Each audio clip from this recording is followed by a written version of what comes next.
Presidente, ¿cómo le va? Buenas noches. ¿Qué tal? ¿Cómo estás? ¿Cómo andas, Iván? Bien, hablando de un par de cuestiones que tienen que ver, me parece, con los problemas de la Argentina, que ya ahora lo vamos a abordar con usted, pero le quiero preguntar qué balance hace de la gira por Europa. No, un balance claramente positivo. Un balance positivo porque aquello que nos propusimos lo hemos logrado, que era pedirle a Europa que prestara particular atención a lo que estaba pasando en la negociación de Argentina con el Fondo Monetario Internacional, la necesidad de que nos acompañe en aquello que nos preocupa, que es tratar de buscar más tiempo en los plazos de pago. Eso es un tema que va a demandar más tiempo, pero que nosotros insistimos en plantear y en corregir. En segundo lugar, cuando le planteamos la necesidad de revisar las sobretasas, que es una tasa adicional que pagan aquellos países que han excedido su cupo crediticio. Eso es exactamente lo que le pasó a Argentina cuando tomó el crédito y que como consecuencia de eso, nosotros hoy en vez de estar pagando un punto de interés, estamos pagando 3 puntos de interés. Entonces, cuando vemos esas cosas, creemos que el mundo debe revisar esas prácticas que son muy nocivas, fundamentalmente para los países de renta media, porque esos países, representan el 63% de la pobreza total del mundo. Y en segundo lugar, creo que ha sido muy productivo porque pudimos hablar de algunos temas bilaterales con muchos países, como Portugal, con los 4 con los que estuvimos.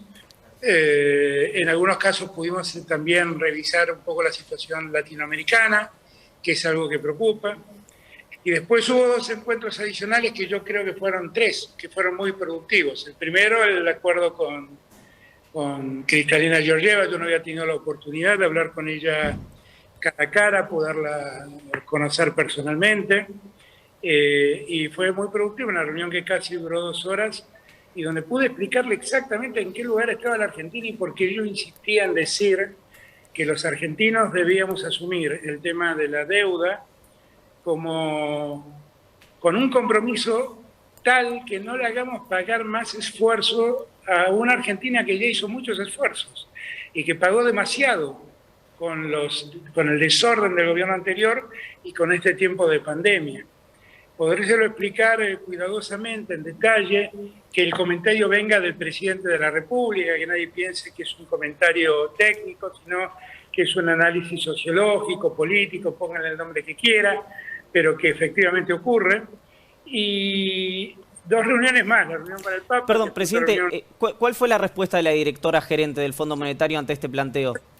Yo la noté absolutamente receptiva y comprensiva de los problemas que tenemos. Que yo creo que ella valoró mucho el esfuerzo que estamos haciendo con Europa, de plantearle nuestras preocupaciones a Europa y conseguir el apoyo de Europa. Inclusive, en el caso del ministro Draghi en Italia, Italia es el sede la próxima reunión del G20, y allí Draghi directamente nos propuso incorporar en el debate del G20 el problema que nosotros estamos planteando. Para muchos que no lo saben, hace un mes atrás en Andorra hubo una reunión de países de la cumbre iberoamericana y en esa reunión pudimos hacer exactamente este planteo sobre la posibilidad de revisar las tasas y las sobretasas, de disponer los derechos especiales de giros que el fondo está lanzando ahora, que esos derechos especiales de giro también vayan a países de renta media. Me parece que Kristalina Georgieva valora mucho todo esto, porque después esto no termina en su decisión, la decisión la tiene que tomar el board del directorio del fondo, y eso, exige que todos estos países estén acompañando. Me quedó pendiente la charla con Angela Merkel, que por razones precisamente de pandemia prefirió que no viajemos, y quedamos en hablar la semana entrante. Sí pude cenar antes de venirme el viernes a la noche con el ministro de Economía de Alemania, le planteé nuestras inquietudes, él también lo vi muy comprensivo y muy atento a las cosas que nosotros decíamos. Así que bueno, me parece que fue todo eso muy productivo. Y después finalmente la reunión con Kerry, es la primera vez que pude hablar cara a cara con un representante tan importante del gobierno del presidente Biden. Allí no tenemos muchas diferencias porque nuestra decisión en ayudar a sostener el proceso de cambio climático para revertir los efectos nocivos que hoy vemos es absolutamente igual a la de ellos. Hablamos de la necesidad de que América Latina también se incorpore a estas políticas que nosotros estamos proponiendo. Le hablé particularmente y se sorprendió mucho para bien de la ley que se aprobó por unanimidad mientras yo estaba de viaje de educación medioambiental en el nivel primario y secundario de la educación. Le impresionó muy gratamente. Me parece que todo eso fue muy útil y finalmente dejó para el final la reunión con el Papa, que como decía el Papa, siempre escuchando nuestras posiciones, con la amabilidad que siempre tiene para conmigo, y yo agradecido porque siempre que hablo con el Papa me ayuda a pensar un poco más y a reflexionar un poco de otro modo, con una mirada sumamente moral, que yo creo que en tiempos que vivimos la economía debe revisar ese contenido moral que me parece que ha perdido con el correr de los años, fundamentalmente en las últimas décadas. Presidente, ahora nos vamos a meter en tema precios, justicia, en las cuestiones de orden local, pero respecto a la gira, en la conversación con el asesor especial para el cambio climático de los Estados Unidos, usted dijo que se habló sobre Venezuela. Respecto a este tema, le pregunto, ¿hay alguna posibilidad que algún país del grupo de contacto, junto con la Argentina o algún otro país latinoamericano, oficien de, no sé si decir la palabra mediador, interlocutor o algo por el estilo, o no, esa posibilidad no existe? Yo le planteé a Kerry lo mismo que planteo en el G20 y lo mismo que planteo en todos lados. En un mundo que está en pandemia, sostener situaciones de bloqueo como ocurren en Cuba y en Venezuela es definitivamente deshumano, inhumano. No se puede permitir una cosa de esa naturaleza. Y yo planteé la necesidad de que ese bloqueo termine y que se dé una política distinta de los Estados Unidos, esencialmente por razones humanitarias. Esto lo digo desde siempre, desde siempre. Se lo he dicho a todos los líderes también europeos. Europa ha cambiado un poco su posición respecto de lo que fue inicialmente en materia de vínculo con Venezuela, y yo lo celebro. Y lo que tenemos que intentar es seguir trabajando juntos para ayudar a que los venezolanos encuentren una respuesta y una salida, una respuesta a lo que les está pasando y una salida a lo que ellos entienden debe ser corregido.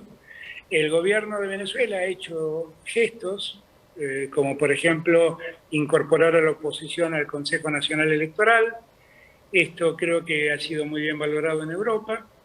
Y yo la verdad lo que intento, yo soy un hombre que respeta mucho las instituciones, que quiere que las instituciones funcionen como corresponde, que en su momento cuando no estuve de acuerdo con lo que, o cuando se denunció que en Venezuela había problemas en materia de derechos humanos, yo apoyé el informe Bachelet, pero así como hice eso, también digo, no es posible que a Venezuela se la condene a la situación en la que se le está condenando.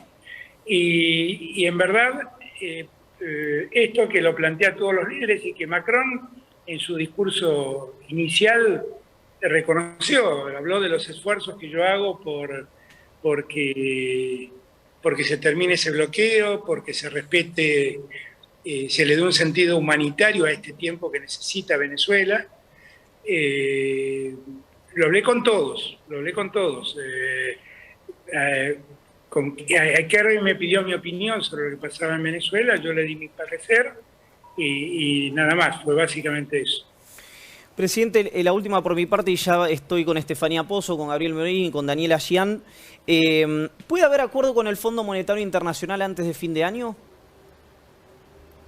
Mire, yo quiero ponerme de acuerdo con el Fondo Monetario Internacional lo antes que pueda, francamente. No es que nosotros estamos dilatando acá. Muchos hacen la especulación de si tenemos que acordar antes o después de las elecciones. No es eso lo que para nosotros está en discusión. Acordar con el fondo es algo necesario, pero el problema es cómo acordar con el fondo. Lo que yo no puedo es que por acordar con el fondo desatienda algunos de estos aspectos que yo estoy planteando. Yo quisiera que estos aspectos sean tenidos en cuenta, pero no solo para la Argentina, sino porque entiendo que lo que ha ocurrido en el mundo con la pandemia nos obliga a todos a reflexionar, a repensar cómo debe ser la economía en el futuro. En esa cena de la que hablé, en la que estuvo el ministro de Economía de Alemania, también estuvieron Stiglitz y estuvo Jeffrey Sachs. Y con ellos también les hice el mismo planteo, la necesidad de revisar cómo funciona la economía en el mundo, porque tal como venía, quedó demostrado que no era ni tan sólida ni tan beneficiosa, porque de repente llegó una pandemia y la pandemia mató a los ricos y a los pobres por igual. Pero los pobres la pasaron mucho peor, porque la concentración del ingreso había quedado en manos de un número muy reducido de habitantes del mundo. Entonces, y si esa distribución hubiera sido más justa, no tengan ninguna duda que los países que hoy padecen pobreza hubieran sobrellevado mucho mejor la pandemia. Entonces, me parece que es un buen momento para la reflexión, es un buen momento para este tipo de análisis, es algo que está permanentemente en el ideario y en el discurso del Papa, que me parece que es un líder moral que plantea el problema de la crisis del capitalismo, la crisis moral del capitalismo como pocos lo hacen, y me da la impresión que, bueno, que ha sido una buena oportunidad para hablar de todas estas cosas. Presidente, buenas noches. Estefanía Pozo lo saluda. Respecto del acuerdo con el Fondo Monetario, usted expresó que una de las cuestiones que se habló es el plazo. El plazo, por lo que tengo entendido, se estaba hablando de un acuerdo de facilidades extendidas, que el plazo máximo es de 10 años. ¿Puede ser que el plazo sea incluso mayor que ese? Porque recuerdo que cuando pasó Sergio Massa por este programa incluso habló de llegar a extender el plazo del acuerdo por 20 años. ¿A qué se refiere usted con los plazos por el acuerdo con el Fondo Monetario? Me refiero exactamente a eso. No me estoy refiriendo si el plazo tiene que ser 11, 15 o 20 o 40, no lo sé eso. Lo que digo es que está claro que yo lo que quiero es resolver el problema de la deuda con el fondo. Eso es lo que más busco. Y cuando usted plantea esos plazos que están por fuera de lo preestablecido, de las plantillas preestablecidas del fondo, ¿cuál es la respuesta del fondo? O por lo menos de Georgieva. El fondo finalmente actúa como cualquier banco. Cuando usted va a sacar cuando vos vas a sacar un crédito al banco, el banco te dice lo podés pagar en 6 meses, 1 año, 1 año y medio o 2 años. Pero no te dice cuántos años querés pagarlo. Bueno, el fondo tiene también una estructura que ya está establecida, que dice que cuando te dan un crédito stand-by o un plan stand-by, un programa stand-by, lo tenés que pagar en 3 años, y cuando te dan un programa de facilidades extendidas tenés que pagarlo en 10 con otro tipo de condiciones. Yo lo que he planteado es, miren, esos plazos parecen exiguos frente a la magnitud del daño económico que la pandemia ha causado. Eso es exiguo para la Argentina y para todos. Si además ustedes quieren, como están planteando los Estados Unidos, que los acuerdos de París se aceleren y se hagan más rápido el tiempo de evolución hacia la utilización de energías renovables y demás, pues entonces, ¿quién va a financiar todos esos cambios? Bueno, una de las alternativas es que los países deudores tomen más tiempo para poder pagar, y en todo caso van a poder hacerse de recursos que no tienen que pagarle al acreedor para llevar adelante estos procesos de cambio. Finalmente mi planteo es básicamente que yo quiero resolver el problema, no es que me lo quiero sacar de encima como gobierno. Yo les digo a todos los argentinos, miren, yo en mi gobierno el problema, si firmo hoy con el fondo, me lo saqué de encima. Porque el tema es cómo repercuten los intereses en el año 2026-2027, que es donde se genera una suerte de cuello de botella. Y como yo le dije a Cristalina Georgieva, si el fondo decía que la deuda debía ser sostenible con los acreedores privados, lo que me estaba diciendo con eso, y nosotros compartíamos, y éramos los ideólogos de esa idea, era que ser sostenible significa tanto como poder pagar. Bueno, yo lo que quiero es, de una vez por todas, llegar a un acuerdo que pueda cumplir. No hacer un acuerdo que quien esté gobernando en el año 2028 tenga que volver otra vez a discutirlo porque no puede pagar. Entonces, yo sé que la discusión de los plazos va a llevar más tiempo. Yo lo que quiero garantizarme es que si los plazos en algún momento se extienden, como yo creo que va a ocurrir, yo como país pueda adherir a ese mayor plazo. Yo creo que las tasas, las sobretasas, se van a corregir, porque es algo, Portugal que lo padeció, y que era una de las razones por las cuales el fondo nos decía a nosotros, no puedo hacer eso porque Portugal ya lo pagó y ahora ustedes me dicen que no quieren hacerlo. Y Portugal dijo, yo ya lo viví y no quiero que le pase a más nadie esto. Con lo cual yo creo que por este lado vamos bien encaminados.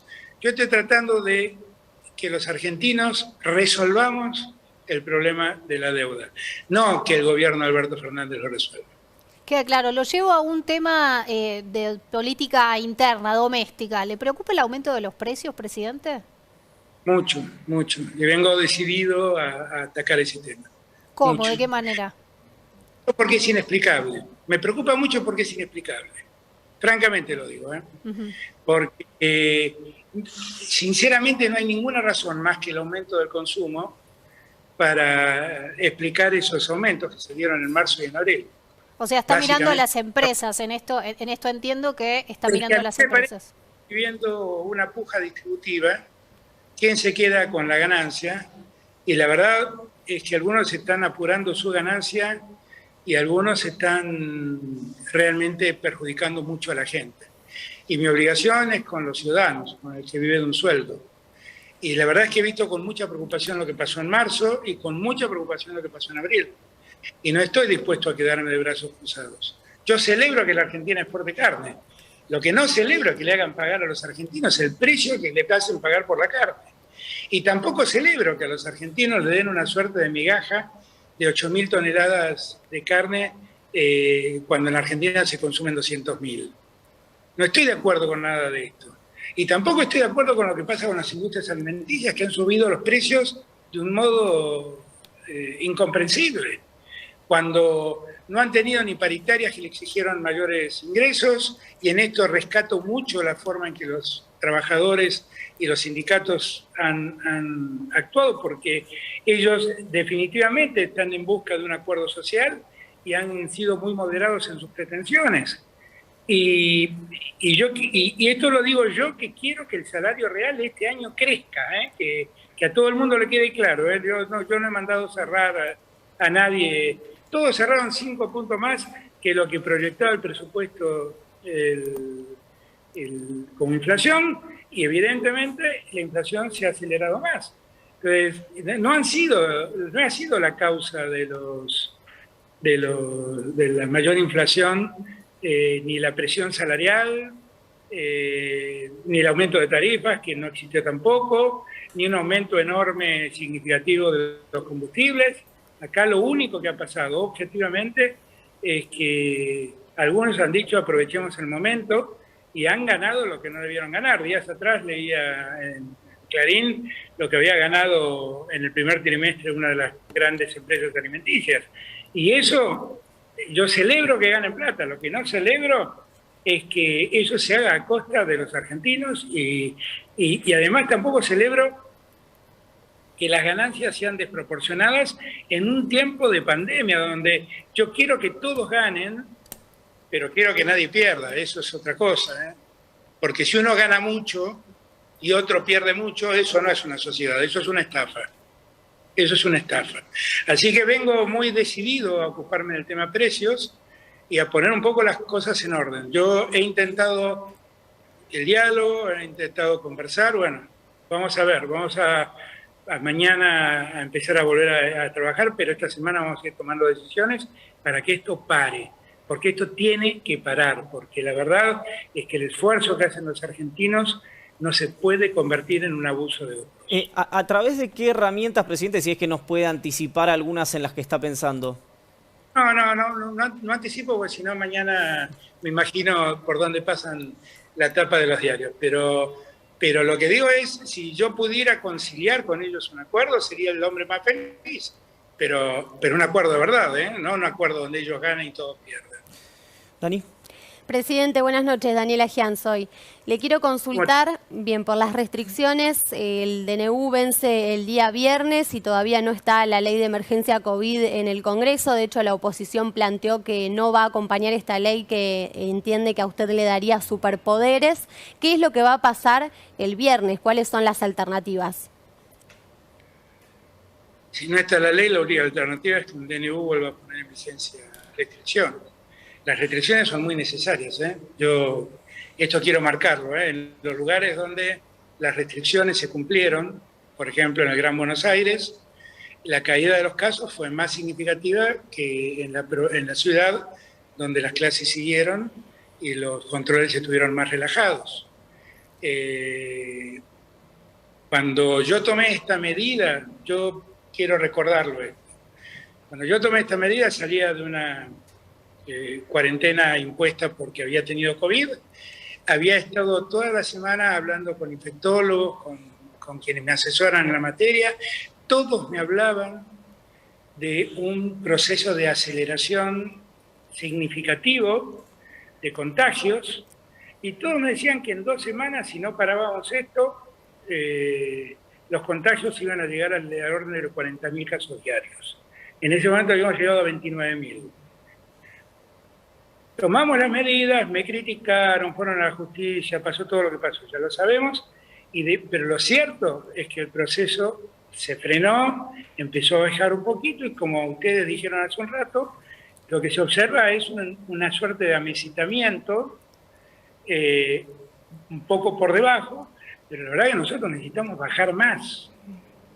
Y en muchos lugares que renegaron de los cierres, tienen un crecimiento de casos singular. Ahora, yo lo que quisiera que cada argentino y cada argentina entienda es que no es que yo estoy empeñado a que los chicos no vayan a clase. Es más, estoy muy dolorido porque los chicos no vayan a clase. Y la verdad preferiría mucho más, lo digo como docente, yo sigo dando clases por Zoom, y es mucho más efectivo, si se me permite el término, dar las clases de modo presencial que darlas por Zoom. Yo todo eso lo entiendo. Lo que quiero que todos entiendan es que hoy en día las clases presenciales son un riesgo que se potencia. Es un riesgo creciente. No lo digo yo. Es la experiencia vivida en todo el mundo. En todo el mundo. El resto es una discusión política. El resto es una discusión que lo que se plantea es, bueno, pero yo quiero abrir y vos querés cerrar y vos estás en contra de la libertad. Yo no estoy en contra de la libertad de nadie. Estoy solamente diciendo lo que la ciencia ha probado. Y estoy aplicando los recursos que la ciencia recomienda aplicar frente a situaciones como esta. En el mientras tanto, obviamente, seguimos buscando vacunas, estamos en favor de la inmunización de la ciudadanía a través de las vacunas, y bueno, y seguimos trabajando en eso, claramente lo hacemos. Pero en el mientras tanto lo que tenemos que hacer es cuidarnos. Y cuando yo les digo, miren, circulen lo menos posible, eviten las reuniones sociales, en los lugares donde el alarma epidemiológico lo indica, suspendamos las clases presenciales. Cuando lo digo, yo no quito la libertad de nadie. Decir que quito la libertad por eso es lo mismo que decirle a un médico que restringe la libertad de un diabético cuando le dice que no coma cosas dulces. La verdad, le está cuidando, no le está privando de ningún derecho. Gaby. Presidente, buenas noches. Gabriel Morini lo saluda. Volviendo al tema económico, ¿hay alguna posibilidad de que se postergue el pago de fin de mes con el Club de París sin entrar en ningún riesgo? Eso es algo que hablamos con el presidente Macron, que le planteé mi preocupación y él me dijo que se iba a ocupar de ver cómo poder ayudar. Yo confío que sí, que lo que tenemos que ganar es un poco de tiempo, que la Argentina hoy en día no está en condiciones de hacer esos pagos y por lo tanto ganar tiempo. Nosotros creo que un acuerdo con el Club de París va a ser razonable de conseguir. Es una deuda mucho menor que la que tenemos con el fondo, pero tenemos un vencimiento muy alto ahora. Y lo que sí creo es que vamos a poder hablar con el Club de París y seguramente lograr esa espera que estamos necesitando. Si tenemos acuerdo con el fondo, el acuerdo con el Club de París será casi inmediato. Perdón, ¿y si ocurre al revés? Digamos, si no hay acuerdo con el fondo antes del vencimiento. No, pero yo confío que vamos a trabajar en favor de resolver ambas cosas. Presidente, lo llevo un poco a la agenda judicial. En este momento se está reuniendo vía Zoom Juntos por el Cambio para tomar postura en diputados respecto de la iniciativa oficial de cambio a la ley de Ministerio Público Fiscal. ¿Usted entiende cuál puede llegar a ser la posición que tome precisamente la oposición respecto a este tema y si es imprescindible o necesario que se trate la reforma para elegir procurador general? En verdad el motivo por qué esa ley surgió es porque Juntos por el Cambio nunca quiso aceptar la propuesta que yo hice de procurador. Y como se necesitan por ley, no por la Constitución, 2/3 partes para nombrar un procurador, el Senado tuvo la idea de decir, no, la mitad más uno del cuerpo puede elegir al procurador. Y la ley básicamente dice eso. Si Juntos por el Cambio hubiera acompañado la propuesta que yo elevé, no hubiéramos tenido esta discusión. Se la pasan diciendo en off a los periodistas que ellos querían votarlo a Rafecas, pero en el recinto no querían. Y ahora que bajamos el número para votarlo a Rafecas, y para ellos podrían hacer esto todo más fácil, tampoco quieren votarlo. En verdad, Juntos por el Cambio, yo no sé si son conscientes que después del daño que hicieron, lo mejor que podrían hacer es acompañar a salir del problema de la Argentina. Yo no sé si se dan cuenta que hoy no tenemos procurador, porque ellos persiguieron judicialmente a la procuradora, porque hicieron lo necesario para que renuncie, porque la amenazaron de uno y mil modos, y por eso no tenemos procurador. Por eso no tenemos. Entonces, la verdad lo mejor que podrían hacer es, después de tanta desvergüenza al actuar como actuaron, es ayudar, que es lo que yo más le pido. Porque nosotros recibimos el país que recibimos, en las condiciones económicas que lo recibimos y también en las condiciones éticas en que lo recibimos. Porque por primera vez en la historia, es la primera vez en la historia de la democracia que yo recuerde que el poder del Estado se movilizó para detener opositores, para perseguir opositores o para desplazar funcionarios judiciales de cargos claves, como era una procuradora, por instaurar un sistema que a ellos entendían que les servía. Entonces, marco todas estas cosas para llamarlos a la reflexión. Sería bueno que no pase esto. Presidente, se postergaron las elecciones, una pregunta pegada a la otra, porque se postergaron las elecciones, en julio cierran las listas. Le tengo que preguntar, primero, ¿cómo está la convivencia política dentro de la coalición, después de muchísimas cosas que se conversaron en el último mes? Y tal vez en función de esto, o en función de las fechas, que era lo que le comentaba al comienzo, si está pensando ya en candidaturas o falta una vida para empezar a pensar en eso. No, estamos pensando en todo. En lo que más pensamos es en la pandemia. Porque lo que nos preocupa es poder llegar a las elecciones sin riesgo para que la gente vote. Eso es lo que más nos preocupa. Después, obviamente, estamos trabajando en cada territorio para ver cómo cómo encaramos el proceso electoral. En una coalición de gobierno donde, por encima de cualquier diferencia, que nunca es sustancial, lo que más nos obliga es el estar unidos para garantizar que nunca más nos pase lo que nos pasó. Y se habla mucho de la convivencia, de los dimes, los diretes, de que Alberto quiere pero Cristina no quiere, de un montón de cosas que no son ciertas, pero que ya a esta altura me parece que no tiene mucho sentido explicarlas, porque bueno, lo han dicho hace 1 año y medio que vienen hablando de mis desacuerdos con Cristina y de mi ruptura con Cristina, y me parece que ya a esta altura se tienen que haber dado cuenta que hay un espacio muy consolidado donde trabajamos unidos, Cristina, Alberto, Máximo, Massa, todos los que somos parte del frente, y muy convencidos de que lo que estamos haciendo es el camino correcto. Aún cuando vemos con preocupación cosas que ocurren, como es el caso de la inflación. ¿Existe la posibilidad de que se institucionalice el Frente de Todos como fuerza política? Bueno, es algo que yo ahora como presidente del PJ voy a plantear en algún momento.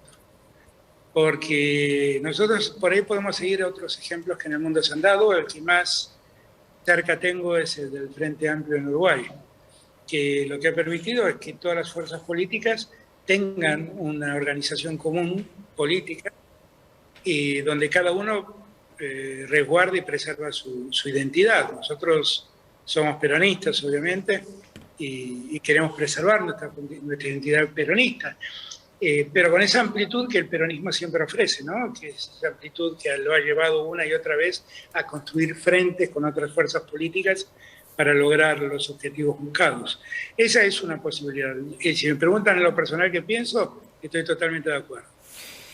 Presidente, la última, que tiene que ver con algunas expresiones que ha habido por parte de sectores de la oposición.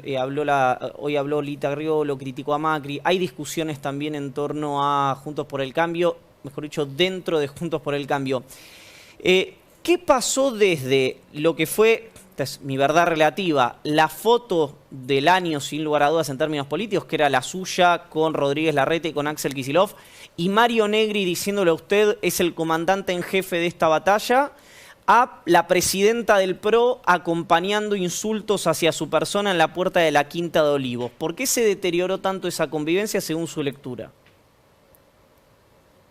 No, yo diría que mi relación de respeto con todos los gobernadores y con todos los legisladores de la oposición se mantiene. Y cuando necesitamos hablar, hablamos. Cuando necesitamos articular acciones juntas, lo hacemos. Y esto me pasa con los gobernadores de la oposición como Morales o como el gobernador de Corrientes Valdés, también con Rodríguez Larreta. Lo que pasa es que en algún momento algunos de ellos no todos tienen los mismos roles dentro de esa formación política que es Juntos por el Cambio. Y por ahí algunos de ellos tienen más dificultades inclusive para poder cumplir lo que acuerdan conmigo, porque la presión externa es mucho más fuerte. La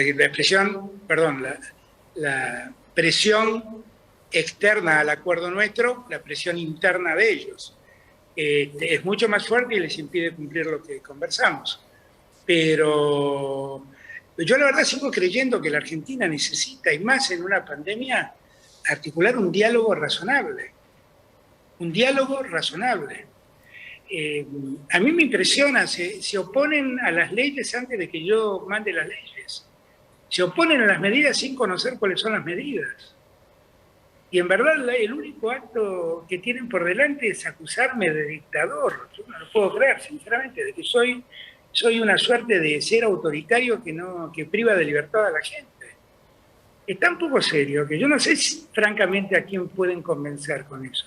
Sería tan importante que en vez de hacer ese esfuerzo, hicieran el esfuerzo de ayudarme a conseguir vacunas, pudieran hacer el esfuerzo de ayudarme a contener a la gente que ya está cansada, agotada, de todo este tiempo tristísimo al que nos condenó la pandemia. sería tan importante que colaboren en eso. Y además creo que socialmente serían mucho más valorados que hicieran eso y no que hagan lo que están haciendo. Sinceramente, que nada, que es impedir, que es criticar absolutamente todo lo que uno propone. Si yo hubiera propuesto que haya clases, ellos hubieran salido a los gritos a decir que por favor cerremos todo. Estoy seguro que es así. Estoy seguro que es así. Pero han comprado banderas a modo de eslogan. Yo no hago eslogan, yo miro estadísticas. Yo no sé si a ellos les duelen, pero a mí no sabe lo que me duele en ver que en un día se mueren 500 argentinos o argentinas. A mí me duele mucho y a mí me preocupa mucho. Y sé que la única solución que tengo en mis manos es la de evitar la circulación. Yo subí un video que hice filmar estando en París. París a las 7 de la tarde, lo que es. Podría decir lo mismo de Portugal. ¿Qué problema hubo en España?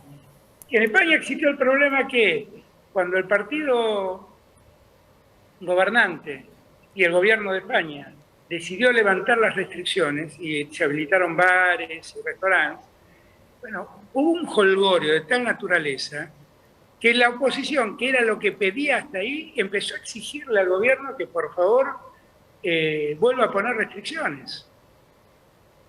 Yo lo que pido es hablar con sensatez. Muchos de los periodistas que me acompañaron en el viaje, vieron todo esto que yo estoy diciendo. Lo vieron ellos, no lo pueden consultar a cualquiera de ellos. Y van a decir lo mismo que yo. Una conducta y una actitud de mucho... una actitud socialmente responsable, la que hemos visto en todos esos lugares. Y nos acordábamos y lo comparábamos con lo que pasa en Argentina. Yo lo que le pido a la oposición, que me critiquen todo lo que me tengan que criticar. Tal vez algunas de sus críticas son razonables. Que no me acompañen en aquellas cosas donde tienen una mirada distinta. ¿No? Estoy seguro que ellos, después de endeudarnos, ya hubieran firmado un acuerdo con el fondo, un stand-by que nos hubiera condicionado muchísimo. Bueno, eso es una diferencia que tenemos. Pero ellos son personajes raros, algunos de ellos, ¿no? Porque ellos hacen el lío y después nos quieren hacer creer cómo se arregla el lío. Es como Perón tenía una frase muy divertida, ¿no? Y que viene a cuento de estos personajes. Perón decía, estos tipos primero te roban el perro y después te toca timbre para que le dé la correa. Es muy loco esto, es muy loco. Ellos hacen lo que hacen y después vienen a explicarnos cómo tenemos que salir del problema. Y para salir del problema nos proponen seguir haciendo aquello que causó el problema. Yo creo que sería mucho más sensato, por un instante, que reflexionen a solas. Yo ni siquiera les pido autocríticas públicas, no me hace falta. Me interesa mirar para adelante. Pero que revisen un poco lo que hicieron, que revisen el daño que causaron, que se den cuenta a dónde dejaron a la Argentina y que se den cuenta a cuántos argentinos condenan diciendo y haciendo las cosas que dicen y hacen. Presidente, hay alguien del mundo de...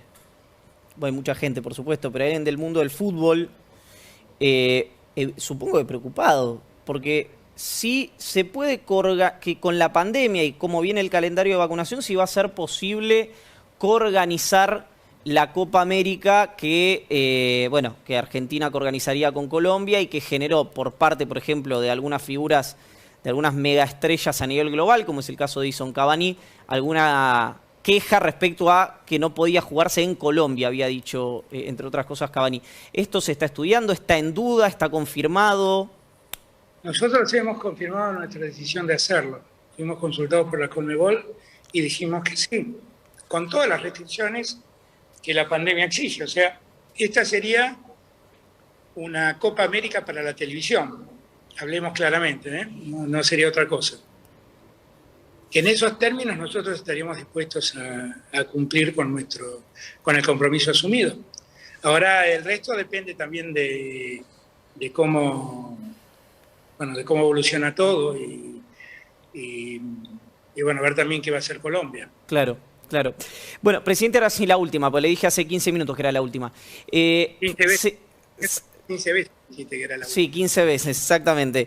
Pero bueno, los temas se ramifican. Se ha hablado muchísimo, se fetichizó de alguna manera el no acuerdo en aquel momento, que se conversó y nunca se materializó, con el laboratorio Pfizer por la vacuna. Se lo preguntábamos recién a la ministra Bisotti. Hay conversaciones también con Cuba por la Soberana 2 y con el laboratorio Janssen, pero puntualmente por el primero.